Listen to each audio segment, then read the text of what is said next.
בועז ג'ורדן, בן 35 מבת גלים.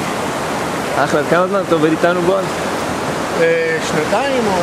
שנתיים. העבודה היא קודם כל במסגרת, זה עבודה, זה נכון, אבל זה במסגרת של כיף. כיף אדיר. כשאני התחלתי לגלוש, אני זוכר את הכיף הזה, ואני רואה את הילדים איך שהם לומדים, הם עובדים, אבל הם פשוט נהנים, גם אומרים לי דברים שאני כל פעם נגנב מזה, כאילו בא אל הילד ואומר לי, זה היום הכי טוב שהיה לי בחיים. ואני זוכר את זה, כי אני גם מרגיש את זה לפעמים שיש איזה ים מושלם, זה מדהים. והעבודה היא עבודה עם הטבע, עם היציבות, בתוך מקום שהוא סביבה, שהיא סביבה לא טבעית לנו, אנחנו לא דגים, נולדנו ביבשה. בעצם אנחנו לומדים להסתדר וליהנות בסביבה שהיא אחרת ממה שעד היום הכרנו.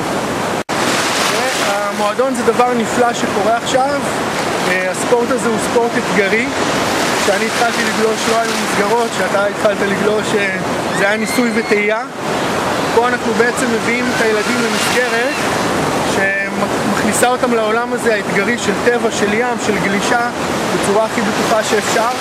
חוסכים מהם את כל הטעויות שאנחנו עשינו ומצמצמים ממש למינימום. זה אפשר להגיד שזה מסגרת שהיא בטוחה.